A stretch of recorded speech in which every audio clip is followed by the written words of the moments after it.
Salut à tous, c'est Pank Dachelo, bienvenue sur cette vidéo qui aujourd'hui continue notre cheminement sur la méthode Silva avec Dame Lipasco de retour des USA.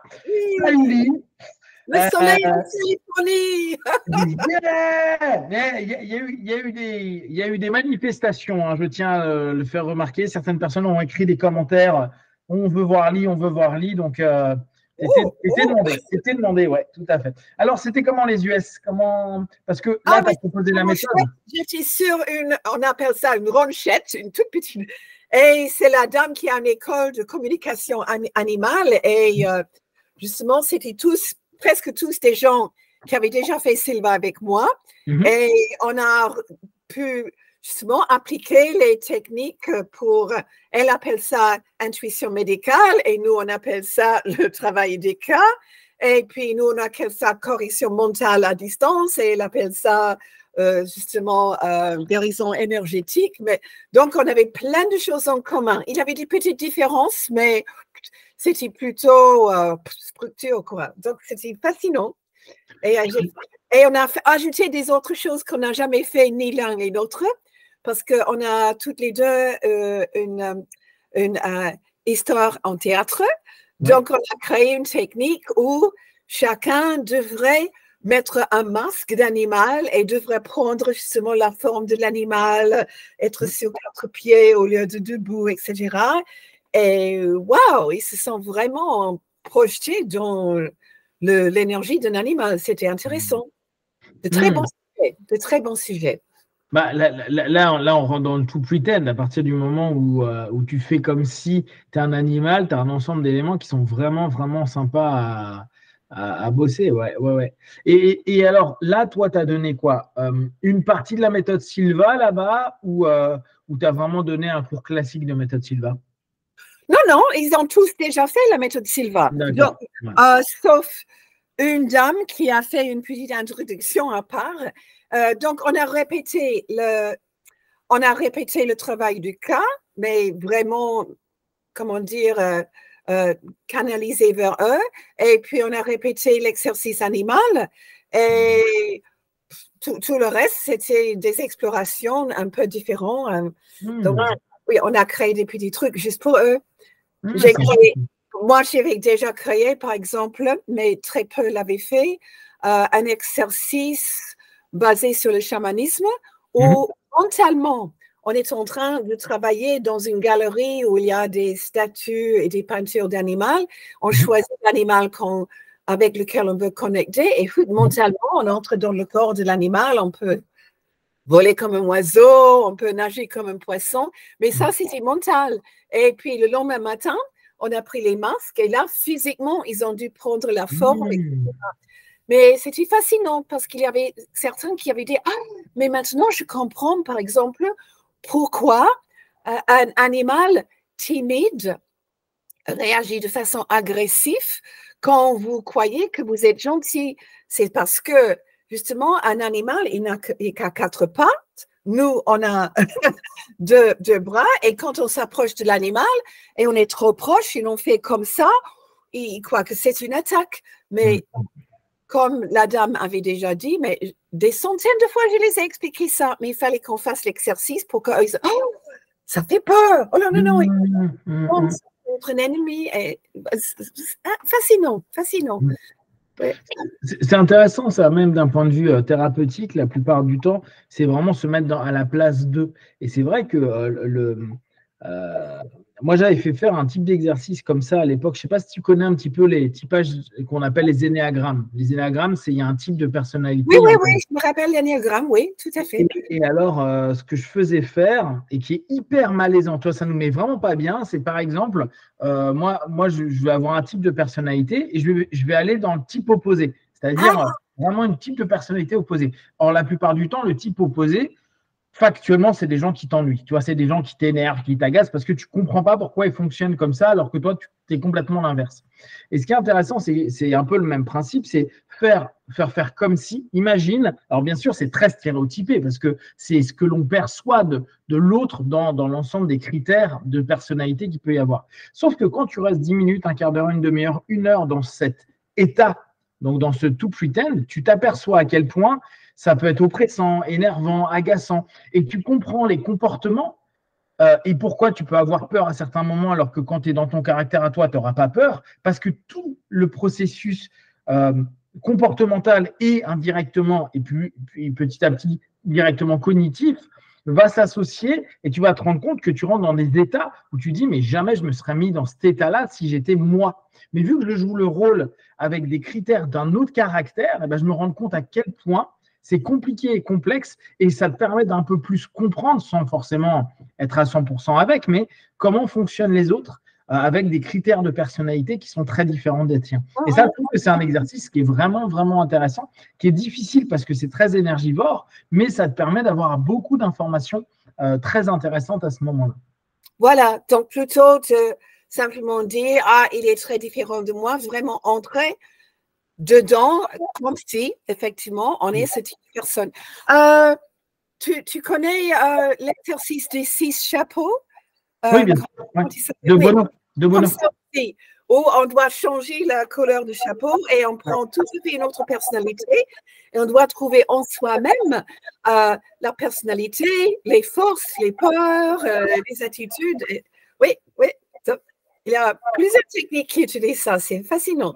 Ouais, c'est vraiment c'est intéressant et je pense que pour les personnes qui font la méthode Silva, ce qui peut être le plus représentatif à un moment donné, sauf qu'on n'a pas les indications, bien sûr, au départ, c'est quand on fait des cas. C'est vraiment se dire, tiens, par rapport à ce que je ressens, je rentre dans ce que je ressens. Et je laisse ce fait comme si me donner de l'information. Est-ce que je sens une pesanteur? Est-ce que je sens de la légèreté? Est-ce que je sens des douleurs? Est-ce que j'ai des images? Est-ce que j'ai des sensations? Et c'est ce qui pourrait se rapprocher le plus de ce type d'exercice-là. Et c'est vraiment intéressant pour nous de se dire, OK, tout ce qui vient là, je le prends comme information parce que ça peut être utile. Et pour les personnes qui font de la communication animale, c'est un peu le même principe. C'est avoir cette notion de se dire, je m'intègre à un animal à un moment donné et ce que je reçois comme information, en tout cas ce que je perçois, je le prends comme étant des informations. Après, juste ou pas juste, ce sera les personnes avec qui on fait le travail qui nous corrigera. Mais ça nous permet d'être complètement dedans et s'investir dans la prise d'informations à ce moment-là. Je trouve que c'est des exos qui sont sympas. Tu as déjà fait pendant les cours de la méthode Silva un travail justement en subjectif, communication subjective ou observation ou cas sur des animaux? Donc, on a l'exercice standard où on rentre dans l'anatomie d'un animal domestique. Et là, je parle justement de plusieurs exemples de comment faire la communication subjective, même avec des animaux sauvages. Ouais. Mais à part ça, justement, ça c'est dans le cours de base, on ne va pas plus loin, mais il y a beaucoup d'autres possibilités. Et puis, pendant qu'on en parle, en fait, le pauvre livre est encore négligé. Je sais. Mais en fait, il y a une technique quand on fait le travail des cas qui peut être explorée beaucoup plus loin. Et ça, c'est la technique du casque. Parce que quand on met le casque, normalement, c'est juste voir à travers les yeux et à travers les oreilles pour tester, pour voir s'il y a un problème de vue ou de ouïe. Et c'est mentionné, mais très peu. À ce moment-là, on peut même poser des questions à la personne. Mais en fait, on connaît plein d'instructeurs Silva qui utilisent la technique du casque pour vraiment comprendre qu'est-ce que la personne ressent, qu'est-ce que sont leurs croyances, leurs attitudes, leurs émotions. Et c'est quelque chose qui pourrait aller beaucoup plus loin, mais c'est juste introduit dans le cours de base. Mais ça aussi, c'est une technique qu'on pourrait utiliser pour justement se connecter avec un autre type de personne. Complètement. Je ne sais pas, je crois que c'est Stone qui le travaille un petit peu comme ça. Alors, je ne sais plus dans quel ouvrage, mais où vraiment il dit, vous mettez un casque, et on reprend la notion de la méthode Silva, et vous allez observer, mais je crois que c'est dans PES, il faudrait que je vérifie, mais où il dit, vous pouvez aller prendre l'information de ce qu'il pense, ce qu'il ressent, etc. Et je crois qu'on en a parlé aussi dans Business. Je crois que dans Business, pour préparer des réunions avec des personnes et voir le type d'interlocuteur qu'on va avoir en face de nous, on peut imaginer se mettre pareil un casque pour savoir le type de besoin qu'il a, le type d'intention qu'il a, les attentes qu'ils ont, etc., pour tenter d'être le plus proche possible. Donc là, on est vraiment dans la notion intuitive, hein. C'est l'intuition que j'ai parce que je ne connais pas la personne et parfois je ne l'ai jamais vue, donc ça va être vraiment la première fois que je la vois. Et il y a beaucoup d'éléments qui peuvent être hyper intéressants. Et c'est vrai que ce n'est pas un outil qui est particulièrement développé dans la base. Est-ce que ça ne l'est pas? Il n'y a pas un développement de cet outil-là du tout dans la méthode. Il n'y a que ce moment-là où on en parle du casque. Oui, dans le séminaire de base, au moins. Ouais. Et puis, oui, probablement c'est expliqué plus loin en PES, mais pour vrai dire, ça fait très longtemps depuis que je l'ai fait. Mais en fait, moi, j'ai utilisé une fois c'était une instructrice en formation. Elle présentait quelque chose pendant mon cours, juste pour pratiquer. Et elle était très nerveuse et à cause de sa nervosité, elle parlait de plus en plus rapide. Et puis après, je lui ai dit, comment est ta conseillère? Oh, ma conseillère, elle est super cool et calme et tout ça. Donc, je lui ai dit, la prochaine fois que tu fais une présentation, tu mets la tête de ta conseillère comme un casque et tu laisses ta conseillère parler comme ça. Et ça, c'était dramatique. Vraiment, elle a dit, waouh, c'était vraiment. Mais là, en fait, elle a mis le casque, on peut dire, une partie d'elle-même. Donc, il y a multiples applications de ça. Alors, pour redonner pour les plus hypnos d'entre vous, quand on fait cette symbolique-là de mettre un casque ou de mettre une partie de soi, la part-thérapie, ça fait un peu partie de cette idée-là, qu'est-ce qu'on fait? On influence pour entrer dans un type de transe avec un rapport de ressources et d'autosuggestion. J'ai une ressource, je me dis, ma conseillère est ma ressource. Ma conseillère a un ensemble d'aptitudes et de compétences. Donc, indirectement, une partie de moi a l'ensemble des compétences que je demande. Vu que ce n'est pas le moi, le masque social, moi que je présente au monde, mais moi sous le masque de ma conseillère, donc cette partie de moi peut s'exprimer. Et donc, je rentre dans une transe, je suis focalisé sur, et je m'auto-suggère que je suis cette partie de moi qui est compétente et qui est donc ma partie de moi ressource. Et à partir de là, on peut assez facilement mettre en place des aptitudes, des compétences et des qualités qui nous appartiennent, mais qu'on permet d'exprimer à ce moment-là. Et c'est ça la grande force en fait de tous ces travaux-là. C'est n'hésitez pas à aller chercher des parties de vous. Donc là, c'est génial parce que Lee, elle reprend vraiment avec ce qu'on connaît dans la méthode, les conseillers. N'hésitez pas, allez prendre vos conseillers. Vous pouvez même inviter quelqu'un et vous dire, je vais prendre cet invité comme un élément de compétence que je vais exploiter dans un speech que je dois faire, une présentation que je dois faire ou autre. Et ça, c'est vraiment sympa parce que, bien sûr, ça reste vous, mais le fait d'être déjà dans un état qui est hyper ouvert à des potentiels et se dire à un moment donné, attends, c'est vrai que je ressens plus d'assurance quand je suis connecté à une personne, une partie de moi, donc un conseiller ou un invité, et ça va vous donner un ensemble de possibilités. Donc, n'hésitez pas à les utiliser quand vous vous sentez peu ou pas compétent. C'est peut-être pas vous qui n'êtes pas compétent, c'est peut-être une partie de vous qui se sent incompétente. Ce qui est assez différent. Parce que vu que vous êtes multiple, vous pouvez toujours vous dire, même si je ne vais pas être ultra compétent dans tel domaine, admettons, c'est quelque chose où vous êtes un peu faiblard là-dessus, ce n'est pas votre truc, ce n'est pas grave. Il y a peut-être une partie de vous qui est par contre la moins incompétente, donc la plus compétente possible pour réussir, etc. etc. Et c'est ce qui est intéressant d'aller chercher à l'intérieur de soi, et notamment avec les conseillers, où vous pouvez vraiment, dans votre labo, imaginer que vous avez une salle d'attente d'invités et vous dire, toi, j'ai besoin de toi aujourd'hui, tu es expert et on y va. Et je me souviens d'ailleurs en hypnose, c'est assez courant, quand on commence à travailler l'hyper-empéria, tout ce qui est transascendante, etc., on aime bien aller se dire, tiens, je vais me connecter avec une personne qui est morte pour aller lui demander conseil.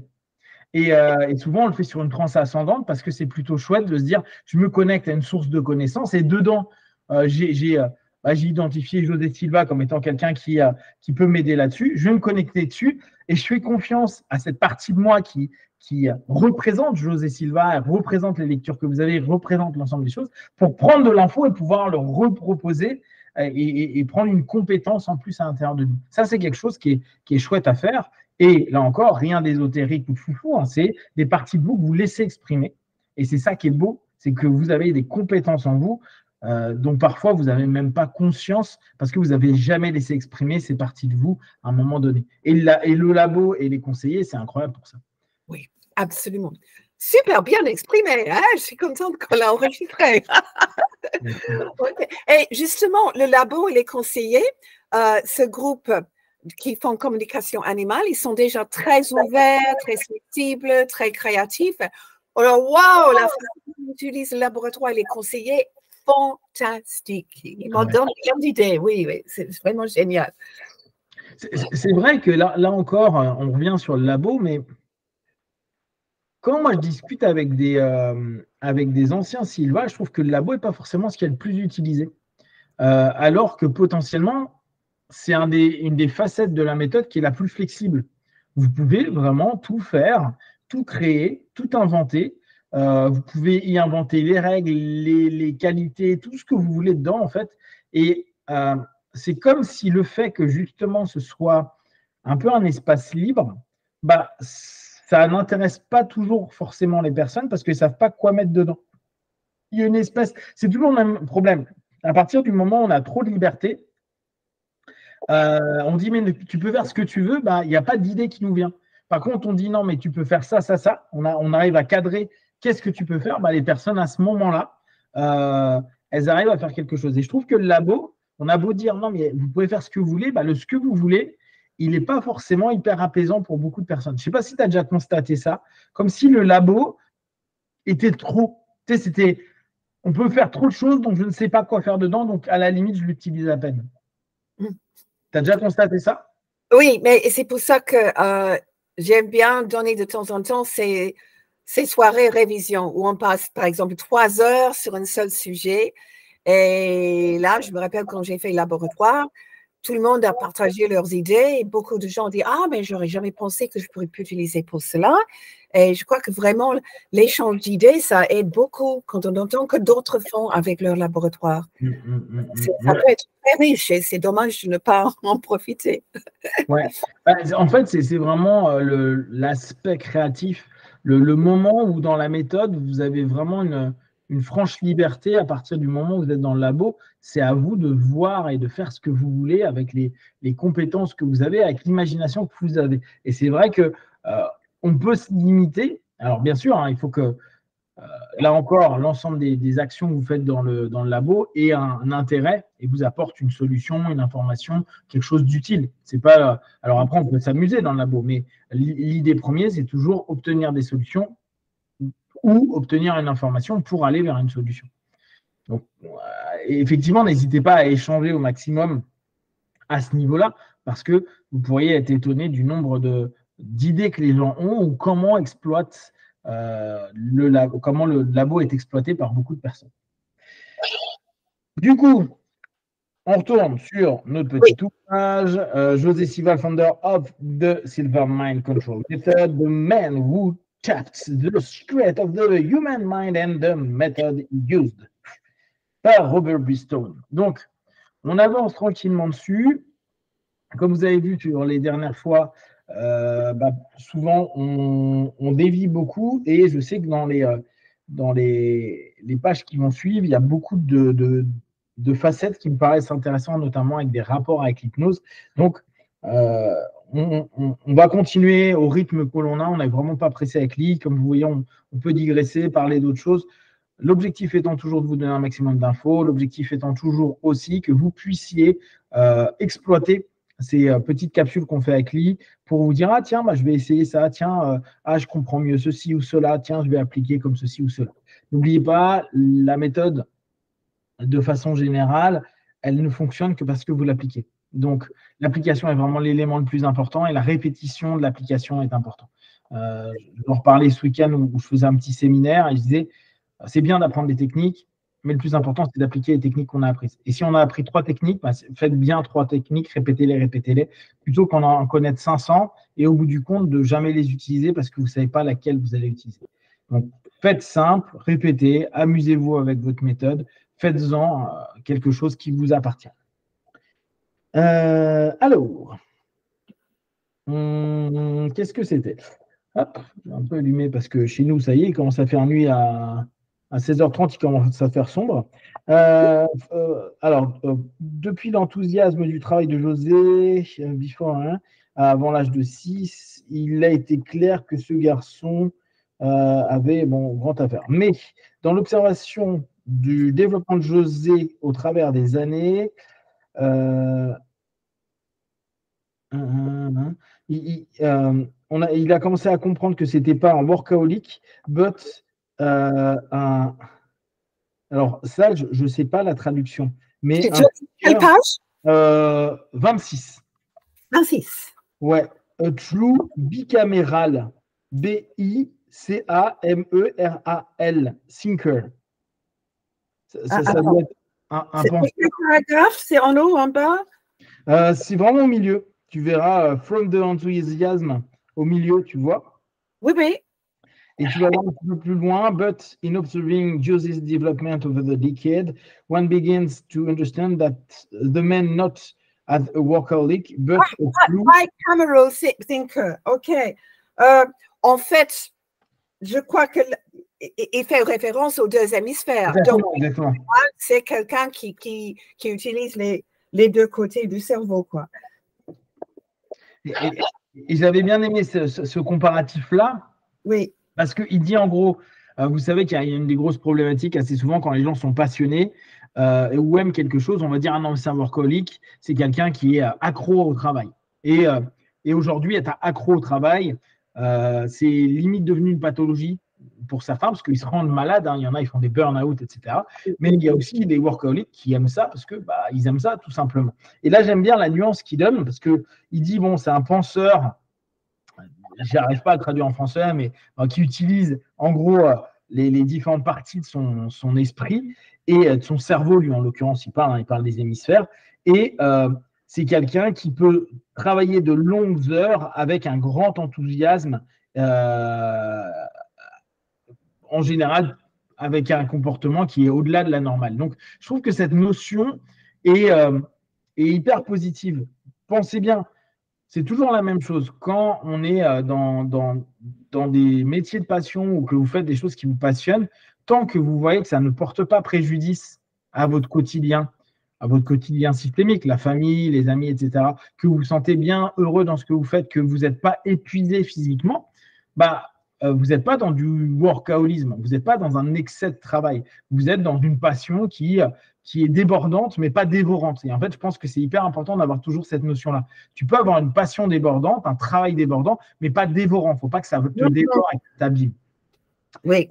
Et cette nuance-là, je l'ai trouvée super saine parce que ce n'est pas des nuances qu'on entend beaucoup. En général, on est beaucoup en train de dire trop travailler, ça veut dire que tu as un problème, genre tu n'as pas envie de rentrer chez toi, ou tu n'as pas envie d'être avec tes enfants, ou tu n'as pas envie de ceci ou cela. Alors tout simplement, tu peux juste aimer parce que c'est ça qui focalise ta vie, qui t'apporte du bon et du positif. Et José, en tout cas, dans nous, ce qu'on peut lire, Lee l'a rencontré, mais pour ceux qui ne l'ont pas rencontré et qui, comme moi, lisons des bouquins ou rencontrant ses enfants ou des personnes qui l'ont côtoyé comme Lee, on se rend bien compte que le mec, il ne s'arrêtait jamais. En fait, il était tout le temps en train de lire, bouquiner, réfléchir, donner des séminaires, vérifier que tout se passe bien, organiser son business, vérifier que tout est OK dans son organisation. Et on pourrait se dire, le mec, il a un problème, quoi. Il ne veut pas être chez lui, alors que, en fait, il bosse avec les membres de sa famille. Il est constamment en train de créer parce que c'est quelque chose qui l'habite. Oui. Et la notion qu'on avait vue sur le bouquin, je crois, Prophétie ou autre, on voit qu'il était habité par une mission. On voit qu'il avait cette notion à se dire, moi, mon job, c'est permettre de passer à une nouvelle étape de l'humanité, c'est de permettre de montrer qu'on peut trouver des solutions, c'est de permettre de trouver plein de choses. Et lui, ça l'habitait. Et ça l'habitait de façon saine parce que, est-ce que toi, tu as eu l'impression que, alors bien sûr, hein, du rapport que tu avais avec lui, que c'était quelqu'un qui était malade d'une certaine manière de trop travailler ou qui n'était pas bien dans ce qu'il faisait ou que tu le sentais se forcer? Est-ce que tu as eu cette impression-là? Non, c'était vrai que c'était un passionné, mais tous les gens qui ont changé notre histoire étaient des passionnés quand même. Les artistes, les inventeurs étaient des passionnés. Et Est-ce qu'il a négligé son famille? Non, en fait, sa famille faisait partie quand même de son travail. Exactement. Il a adoré sa femme, justement. C'est vrai qu'elle a souvent dit quand est-ce que tu vas prendre la retraite? En sachant qu'il n'allait jamais le faire, mais quand tu les as vus ensemble, c'était vraiment chouette. Donc, elle n'a pas joué un rôle en prominence, mais elle était vraiment partie de sa vie. Est-ce qu'il a négligé ses enfants? En fait, les enfants étaient utilisés en fait comme partie de sa passion. Oui, complètement. Non, mais c'est pour ça, je trouve que c'est important à recadrer. D'ailleurs, là, tu m'as fait penser, elle est morte, sa femme? Sa femme est morte après lui, avant lui? Oui, juste avant lui. Juste avant. Juste avant lui, ah d'accord, ok. Non, attends, ou juste après, mais très proches ensemble, en fait. D'accord. Oui. Ouais, les deux sont en gros. Oui. D'accord. Ouais, mais bon, voilà, ça c'est des choses intéressantes. Et souvenez-vous, hein, c'est pas parce que on inclut la famille, qu'on a un super système de communication, qu'on a appris plein de choses, que pour autant la famille sera bien équilibrée et plein d'amour et de trucs. Hein. C'est pas parce qu'on inclut les gens dans le projet que pour autant ils vont être OK avec le projet, même si parfois ils y adhèrent. Moi, je vois beaucoup dans les arts martiaux des legacy, vraiment des familles de père en fils qui entraînent aux arts martiaux, etc. Alors que le 3/4 du temps, le gamin ou la gamine, elle n'a pas envie de faire d'arts martiaux, hein, elle a envie de faire complètement autre chose.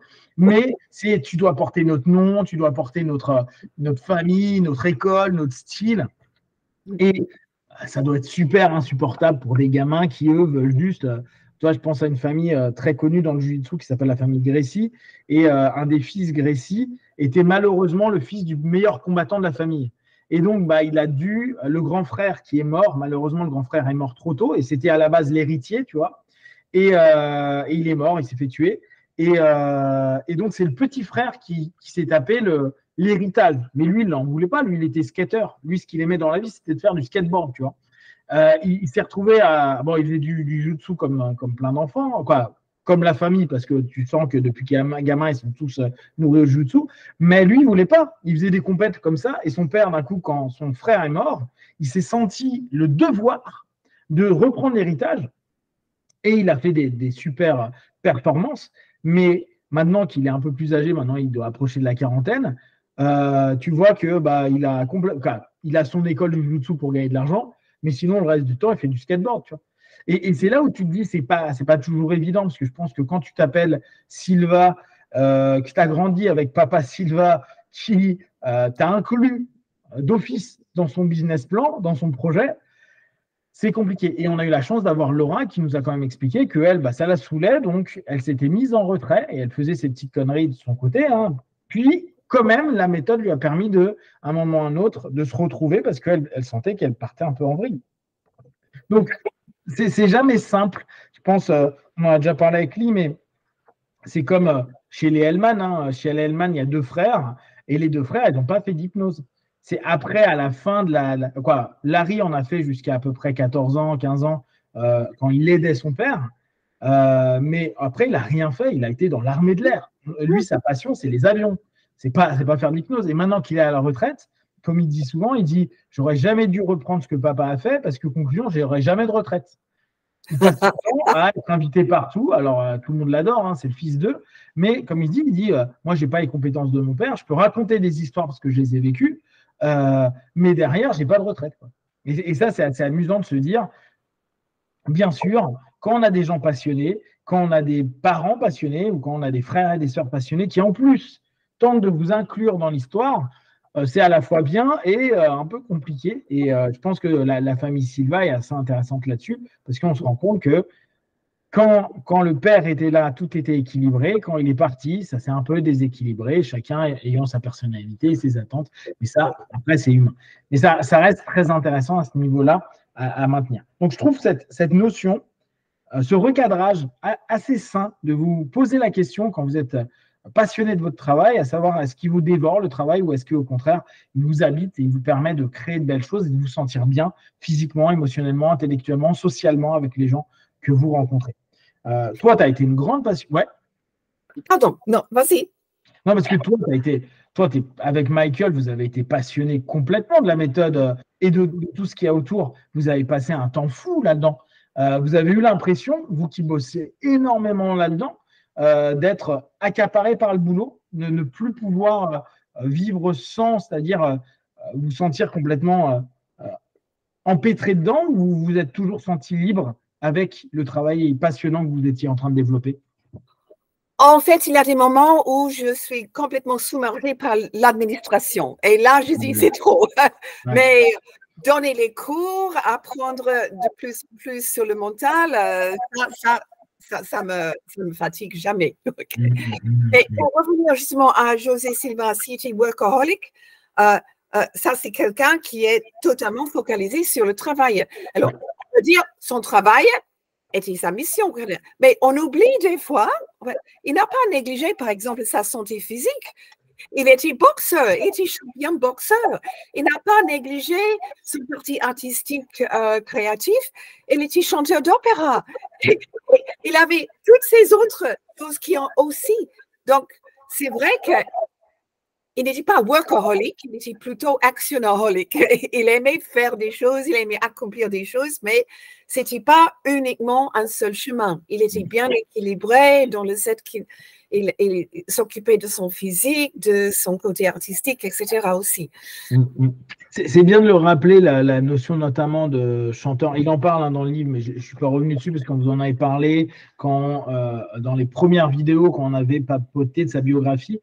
Mais c'est quand même, pour ceux qui n'ont pas vu ces vidéos-là, José avait commencé à faire de chanteur d'opéra et était vraiment doué. Alors là, il avait une vraie capacité, alors c'était un bosseur, mais une vraie capacité, à tel point qu'il avait réussi à avoir des cours pas chers au Mexique. Alors, il a joué sur le fait qu'il avait un parent mexicain, même si lui vivait aux États-Unis, etc. Et à un moment donné, il voulait l'envoyer en Italie pour que, pendant 1 an ou 2 ans, il performe et il continue à prendre son niveau payé par l'État. Et il a refusé parce qu'il avait son ambition de développer la méthode. Mais c'est quelqu'un qui a vraiment eu un vrai talent en chant. Tu l'as entendu chanter, toi, quand tu l'as croisé? Tu l'as déjà entendu chanter? Hélas, non, on l'a toujours demandé. Tu l'as vu toi-même flexer ses muscles pour montrer qu'il était toujours en forme. Mais non, j'ai du mal à l'imaginer en train de boxer, mais voilà, toi, tu vas comprendre ça. Côté de soi, où justement notre performance en sport c'est excellent. Oui, donc, c'est excellent. Même. Yes, on va s'arrêter pour la première partie. Nous, on va reprendre dans quelques instants. Si vous avez des questions, des remarques déjà sur tout ce qu'on a partagé, même sur ce qu'on a dit un petit peu avant sur la communication subjective, 2 points, animal ou autre, n'hésitez pas à nous poser des questions. Après, on vous donnera des réponses vraiment avec l'idée méthode Silva ou aussi ce que Lee a pu expérimenter et réfléchir là-bas. N'hésitez pas, hein, c'est des sujets qui peuvent complètement s'inclure dans le système méthode Silva. Donc, n'hésitez pas à nous envoyer, à mettre un commentaire. Comme ça, on lira et puis j'en reparlerai à Lee. Si vous avez des questions donc, et des remarques, vous les partagez sur Facebook, YouTube, comme d'habitude. Et ne prenez que ce qui est bon et juste pour vous. Tester, observer, analyser et conclure. À très vite, B1. Merci Lee. Et nous, on est reparti pour la deuxième partie.